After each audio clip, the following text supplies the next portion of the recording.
हिंगोली जिल्ह्यात मागच्या 2 दिवसापासून मुसळधार पाऊस पडतोय। त्यामुळे हिंगोली जिल्ह्यात असलेले सिद्धेश्वर आणि हिंगोली जिल्ह्याच्या पायथ्याला आणि उशाला असलेलं इसापूर आणि येलदरी हे तिन्ही धरणं जे आहेत ते 100% भरलेले आहेत। मी आता आहे इसापूर धरण। खरं तर इसापूर धरण हे यवतमाळ जिल्ह्यामध्ये येते आणि हेच यवतमाळ जिल्ह्यातलं इसापूर धरण आता 100% भरल्याचं आपल्याला पाहायला मिळत आहे।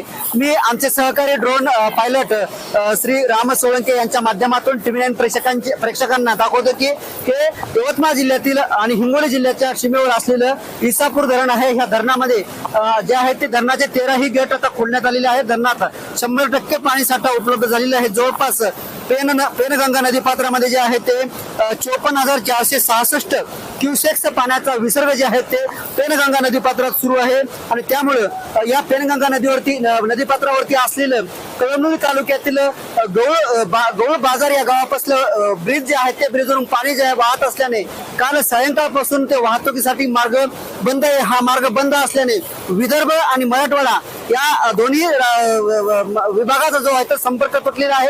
काल सायंकाळी 3 वाजल्यापासून विदर्भ आणि मराठवाडा हा रस्ता जो आहे ते बंद झालेले आहे।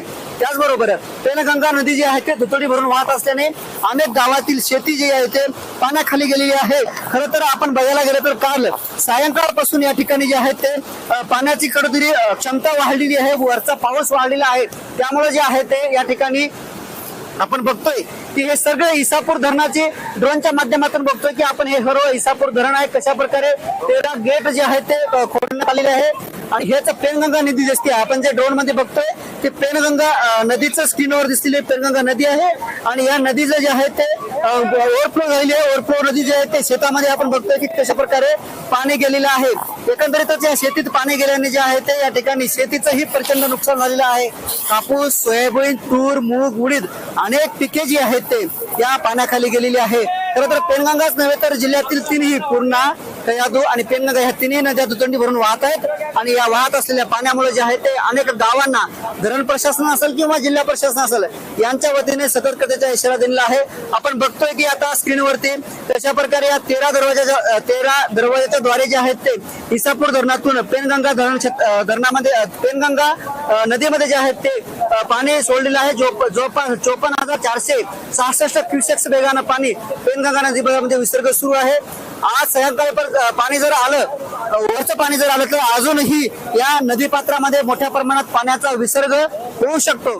त्यामुळे नदीकाठच्या गावांना जे आहे ते धरण प्रशासन असेल जिल्हा प्रशासन असेल यांच्या वतीने जे आहे ते सतर्कतेचा इशारा देण्यात आलेला आहे। एकंदरीतच जिल्ह्यातील सिद्धेश्वर त्याचबरोबर पेनगंगा, सिद्धेश्वर, इसापूर आणि येलदरी हे तिन्ही धरणं जे आहेत ते 100% भरलेले आहेत आणि कुठेतरी नांदेड, यवतमाळ आणि हिंगोली या तिन्ही जिल्ह्याचा आता पिण्याच्या पाण्यासह जनावरांचा पाण्याचा प्रश्न जे आहे ते मिटलेला आहे। कारण की हिंगोली जिल्ह्यात जवळपास पावसाळा सुरू झाला तेव्हापासून पहिल्यांदाच काल जे आहेत ते पेनगंगा आणि पूर्णा या तिन्ही नद्या ज्या आहेत ते दुतडी भरून वाहत आहेत। आपण बघतोय सगळं इसापूर धरणाचं जे आहे ते आपण या ठिकाणी ड्रोनच्या माध्यमातून सगळं छायाचित्र बघितलं आणि हेच इसापूर धरणाचे जे आहे ते आता 13 दरवाजे उघडले आहेत आणि या 13 दरवाजाच्या द्वारे जे आहेत ते पूर्णा नदी पात्रातून पेनगंगा नदी पात्रामध्ये जे आहेत ते 54,466 क्युसेक्स वेगानं पाणी पेनगंगा नदी पात्रात सोडण्यात आलेले आहे। त्यामुळे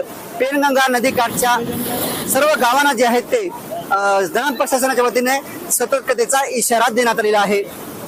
ड्रोन पायलट राम सोळंके सह मी रमेश चेंडके, TV9 मराठी, इसापूर धरण, यवतमाळ।